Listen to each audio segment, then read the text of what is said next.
The Honourable Phil Twyford. Mr Speaker, the people of Myanmar are bravely resisting one of the most brutal military dictatorships in the world today, and they deserve our help. The war criminals running Myanmar are planning to hold elections before the end of this year. But this is not a general election, it is a general's election. It is a cynical repackaging designed to make the military regime look civilian and attract the international legitimacy that the generals so desperately crave. It cannot be free and fair. It is a sham election. The regime is only planning to hold it in some of the country's townships because they don't control most of the country. No genuine opposition parties will be allowed on the ballot, and it's clear that people will be forced at gunpoint to vote. The regime has in recent weeks passed 3 repressive laws criminalising the criticism of the elections, and there are currently teenagers in jail because they dared to criticise the elections on Facebook. In the lead up to the sham election, the military has intensified its airstrikes, artillery shelling and scorched earth operations against civilians. These airstrikes target schools, churches, monasteries, hospitals and camps of internally displaced persons. On our recent fact-finding mission to Myanmar, on Myanmar, everyone that we met wanted the international community to reject the military junta's sham election. The election has no legitimacy, it should not be recognised by the international community, and that's why Labor supports this resolution. The war criminal Min Aung Hlaing stole democracy in a military coup 4 years ago, and since then he has waged war on his own people. He tortures political prisoners, burns down villages and drops bombs on hospitals and schools. 3.6 million people are displaced from their homes inside the country, and 16 million people are starving according to the World Food Programme. Mr Speaker, through this resolution of our Parliament today, we call on the international community to stand in solidarity with the people of Myanmar. The anti-junta movement has, in the past few years, taken back control of more than 2/3 of the country. It has built an impressive unity among the various groups opposing the regime,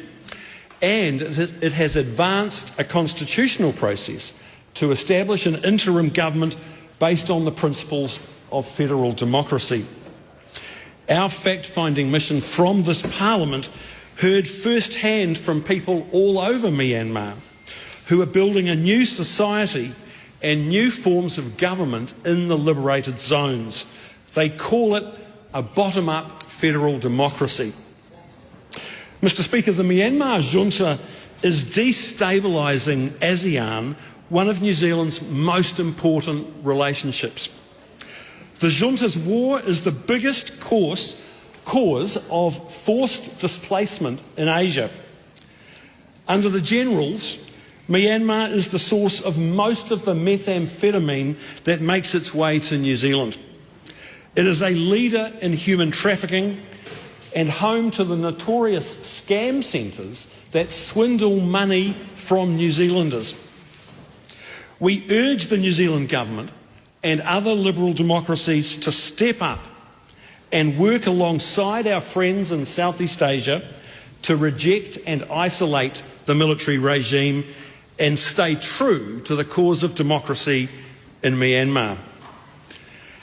We say to China, India and Russia, stop propping up this murderous regime that conducts airstrikes on schools and hospitals on a daily basis.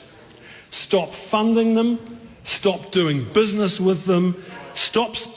training their military, and stop supplying them with the military hardware they use against their own people. To people all over the world, we say, don't forget Myanmar. If you believe in democracy, human rights and international law, the people of Myanmar need you now. လာမယ့်ဒီဇင်ဘာလမှာကျင်းပမယ့်ရွေးကောက်ပွဲကိုတခြားနိုင်ငံတွေကအတိမတ်ပြုခြင်းမပြုခြင်းထက်နိုင်ငံသားတွေကအတိမတ်ပြုဆုံးဖြတ်လျင်ပင်လုံလောက်နေပြီဖြစ်တယ်လို့စစ်ကောင်စီပြောခွင့်ရဗိုလ်ချုပ်စောမင်းထွန်းကပြောပါတယ်။ဗိုလ်ချုပ်စောမင်းထွန်းကပါတီစုံဒီမိုကရေစီအထွေထွေရွေးကောက်ပွဲနဲ့ပတ်သက်ပြီးပြည်သူများသို့အသိပေးချက်ဦးဆိုကနိုဝင်ဘာလ10ရက်ကနိုင်ငံပိုင်မီဒီယာတွေကနေတဆင့်ဖော်ပြခဲ့တာပါ။ရွေးကောက်ပွဲကိုမြန်မာနိုင်ငံသားတွေအသိမှတ်ပြုရင်ရပြီလို့စစ်ကောင်စီပြောခွင့်ရသူကပြောနေပေမဲ့ဒီရွေးကောက်ပွဲကိုလက်မခံကန့်ကွက်ရှုတ်ချတဲ့အကြောင်းပြည်တွင်းနဲ့ပြည်ပရောက်မြန်မာတွေကလှုပ်ရှားမှုတွေပြုလုပ်နေကြတာပါအာဏာသိမ်းစစ်တပ်ကပြုလုပ်မဲ့ရွေးကောက်ပွဲနဲ့ပတ်သက်ပြီးတရုတ်ရုရှားစတဲ့နိုင်ငံအနည်းငယ်ကသာထောက်ခံနေကြပြီးကမ္ဘာကုလသမဂ္ဂ EU ပြင်သစ်အစရှိတဲ့နိုင်ငံတွေနဲ့အဖွဲ့အစည်းတွေကလည်းလွတ်လပ်ပြီးတရားမျှတတဲ့ရွေးကောက်ပွဲအများယုံကြည်လက်ခံနိုင်တဲ့ရွေးကောက်ပွဲမဖြစ်နိုင်ဘူးလို့ပြောဆိုနေကြတာဖြစ်ပါတယ်ဒီဇင်ဘာလ28ရက်နေ့စတင်ပြုလုပ်မဲ့ရွေးကောက်ပွဲကိုနိုင်ငံရေးပါတီ58ပါတီနဲ့တသီးပုဂ္ဂလကိုယ်စားလှယ်95ယောက်စုစုပေါင်းကိုယ်စားလှယ်9000ကျော်ဝင်ရောက်ရှင်ပြိုင်ကြမှာဖြစ်တယ်လို့စစ်ကောင်စီကသတင်းထုတ်ပြန်ထားပါတယ်ရှင်။